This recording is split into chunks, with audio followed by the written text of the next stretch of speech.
Welcome back sa Usapang Loan at Online Lending. In this video, pag-usapan natin itong isa na namang bagong online lending app na makikita natin ngayon sa Play Store. Ang kanyang pangalan po ay si Meta Peso.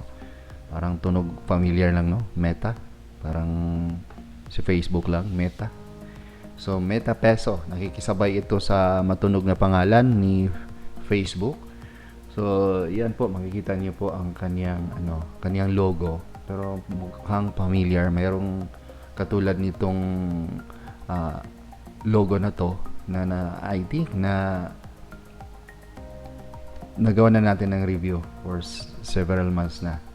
So, titingnan natin kung ano ba ang mayroon dito sa MetaPeso na to. So, sa MetaPeso ay under po kay Lenda Credit Finance Incorporated. Kung remember nyo po yung update ko regarding po doon sa 33 ula na napatik down na or napa-remove na ni Securities and Exchange Commission, ay ang rason kung bakit natanggal sila dahil wala pong legit na lending company na manage sa kanila na rehistrado ng Securities and Exchange Commission. At isa sa mga requirements ngayon ni SEC ay dapat yung lending company kung saan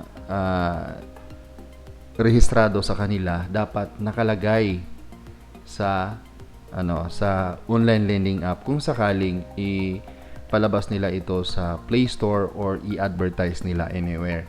So dito, yun nga, sinunod na ni MetaPeso. Kaso, itong si MetaPeso ay nakakuha ng sobrang baba na ratings mula po sa mga siguro client nila dahil hindi pa ito maganda na app na uutangan. Mamaya, alamin natin ang mga saluubin ng mga umutang na sa kanila. And then, bagong-bago pa lang talaga to si MetaPeso dahil more than 5,000 pa lang ang total number of downloads nila. So, hindi pa matunog. Baka dahil dito sa dahil dito sa review natin, maraming makakaalam. So, tingnan natin ang kaniyang about this app. Ayan, wala namang pagbabago or pinagbago or wala namang kaibahan sa mga ginawa na nating mga reviews ng mga online lending app ang nakasulat dito sa kanilang app or description. So dito sa baba nakalagay nga dito Lenda Credit Finance Incorporated at mayroon po silang Certificate of Registration na CS 2019-17152 at may Certificate of Authority na 1245. So kung i-check natin sa listahan ni SEC under sa finance po, list of financing companies, yan nga, makikita niyo po dyan, naka-highlight po, kulay blue. So, rehistrado.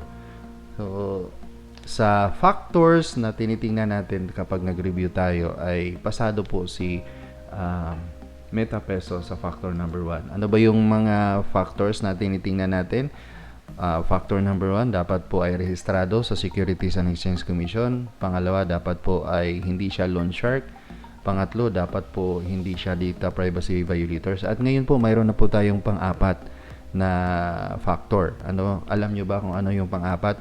Dapat po hindi po nanghihingi ng membership fee at processing fee. Mapapansin nyo po, naka-apat ng online lending app ang nagawa namin ng review na mayroon palang hinihinging membership fee at processing fee, which is yun ang palatandaan na ang isang online lending app hindi lang illegal kundi scammer pa. So tingnan natin to si MetaPeso kung scammer din, kung nanghihingi ba siya ng membership fee or processing fee.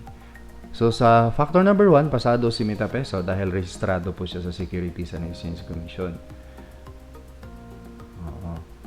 And then, punta tayo sa factor number 2. Si MetaPeso ba ay isang loan shark? Ano ba yung ibig sabihin ng loan shark? Ang loan shark po, malaki ang processing fee at mataas din ang interest. At hindi po naiiba si MetaPeso sa mga loan shark na sa mga loan shark na online lending. Loan shark din po ito. Malaki ang interest nila at mataas ang interest nila at malaki din ang processing fee. At ang masaklap dito, napakaiksi lang ng loan term. So salungat ito sa nakalagay sa kanilang sa kanilang description na 91 days up to 250 days. Hindi po totoo yan dahil 7 days lang po ang binibigay nilang repayment period, lalo na pag first time borrowers ka. Kahit na second time, third reloan mo na, ganun pa rin, 7 days pa rin. So sa factor number 2, itong si Mita Peso ay bagsak po. X po siya dito. Isa po siyang loan shark. Pag loan shark, most probably, ganun din ang ginagawa nila sa factor number 3, data privacy violators. Ang mga data privacy violators ng mga online lending app ay gumagamit ng third-party collectors. Alam naman natin yung third-party collectors, yun silang mga nangaharas, nananakot at namamahiya ng mga collectors. So, ito si Mita Peso ay gumagamit din. Once na hindi kayo nakapagbayad or delayed kayo, ifo-forward po nila yung account ninyo sa third-party collectors at doon na mag-uumpisa lahat ng kababalagan, bangungot sa buhay ninyo kapag ang inyong account ay napunta na sa collecting agency. Dahil sila po talaga yung walang pakialam kung sino ka, ano ka at anong mayroon ka. Basta importante sa kanila, magbayad ka sa inutang niyo. Hindi nyo po sila kayang pakiusapan. So, si Mita Peso sa number 3 factor ay X din. How about sa factor number 4? Si Mita Peso ba ay humihingi din ng membership fee at processing fee? Based po dito sa mga sa mga comment at mga nakuha nating feedback, si Mita Peso ay hindi naman po kasama doon. Hindi naman po siya kasama sa mga nanghihingi ng membership at processing fee para daw ma-release yung loan.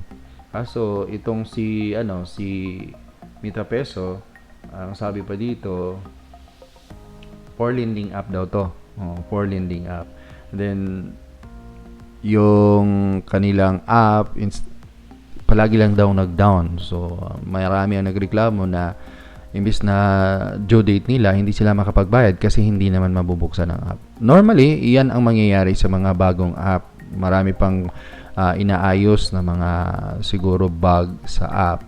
Kaya minsan or kadalasan hindi mo ito ma-access pagkatapos mong ma-approve.